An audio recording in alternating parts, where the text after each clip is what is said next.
So, hello guys, welcome back to my channel. I hope you are all well. So today we are going to discuss about the new topic. तो आज हम आ चुके हैं आपके साथ एक नए टॉपिक के साथ और न्यू अपडेट्स के साथ, जो कि होंगे न्यूजीलैंड के ऊपर।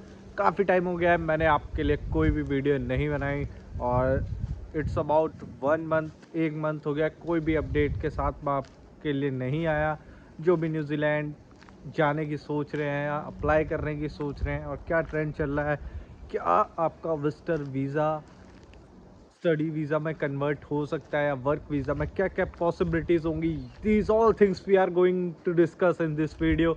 सो आप अगर हमारे चैनल पे नए हो तो आपको पता ही होगा क्या करना है। सबसे पहले लाइक करना है और अगर वीडियो अच्छा लगे तो शेयर करना है और कमेंट करना बिल्कुल मत भूलना, क्योंकि तुम्हारा भाई आपके लिए क्यों बना रहा है वीडियो, क्योंकि आपके डाउट क्लियर हो सके। आपके डाउट क्लियर नहीं होंगे तो इस वीडियो को बनाने का कोई फ़ायदा नहीं है। तो इसीलिए कमेंट करना और तुम्हारा भाई आपके लिए रिप्लाई देगा और जो भी आपकी हेल्प कर सकता हूँ मैं अपनी तरफ से सारी हेल्प करूँगा। सबसे पहले हम बात कर लेते हैं आज के इस वीडियो में ट्रेंड क्या चल रहा है। भाई ट्रेंड क्या चल रहा है न्यूजीलैंड।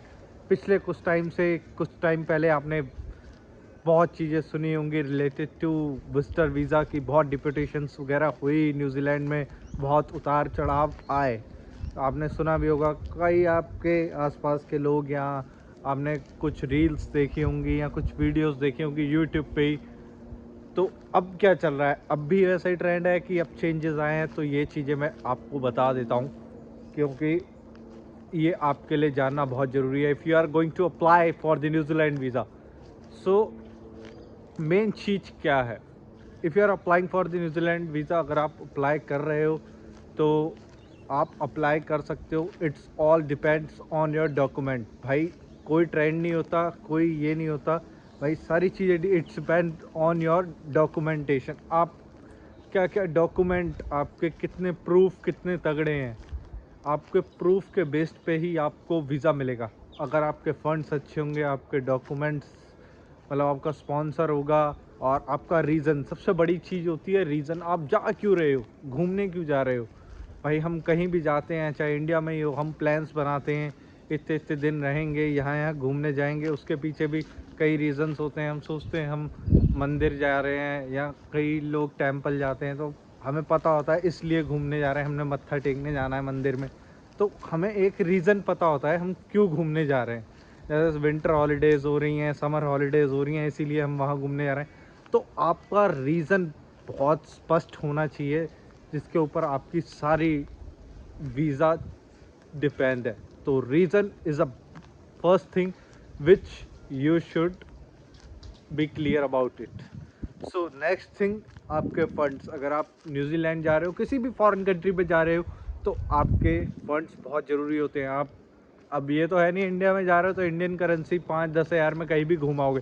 भाई फॉरेन कंट्री में जा रहे हो तो आपको फॉरेन करेंसी चाहिए, और फॉरेन करेंसी चाहिए तो वो आपके अकाउंट में भी होनी चाहिए, और ये नहीं थोड़ी बहुत, ज़्यादा फॉरेन करेंसी होनी चाहिए।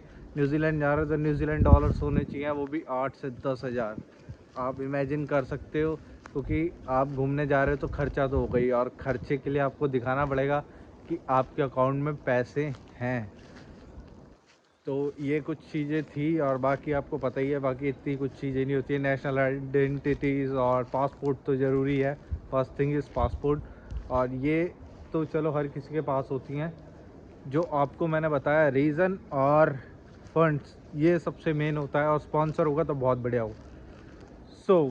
अब बात कर लेते हैं कि भाई डिलेस, कुछ टाइम से डिलेस भी बहुत चल रहे हैं न्यूजीलैंड के ऊपर।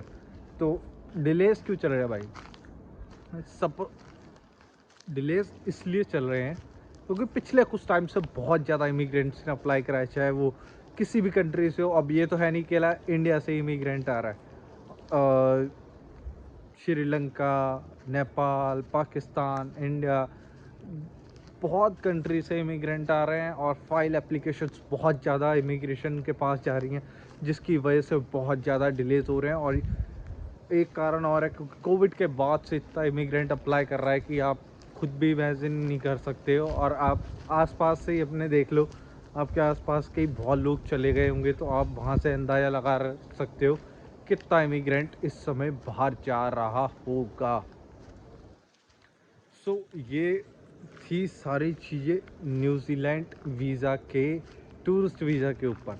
सो अब बात कर लेते कि भाई हम न्यूजीलैंड में चले गए तो हमारा वीज़ा कन्वर्ट हो सकता है ही नहीं हो सकता। ये मेन चीज़ है कि न्यूजीलैंड आप क्यों जा रहे हो, आपका वीज़ा स्टडी या वर्क में कन्वर्ट हो जाए और आप वहीं रह सको, इसीलिए यही थॉट से जा रहे हो या यही सोच के जा रहे हो। तो भाई इस वीडियो में आपको इस चीज़ का जवाब मिल जाएगा। देखो पॉसिबिलिटीज़ हैं, हर चीज़ का एक रास्ता होता है और इस चीज़ का भी रास्ता है कि विजिटर इनटू स्टडी या वर्क कन्वर्ट हो सकता है, बट इसकी रिक्वायरमेंट्स होती हैं कुछ। अगर आप उन रिक्वायरमेंट्स को मीट करते हैं तो then you can get this visa convert into study और अ वर्क। सबसे पहले बात कर लेते हैं स्टडी में कैसे कन्वर्ट हो सकता है आपका वीज़ा।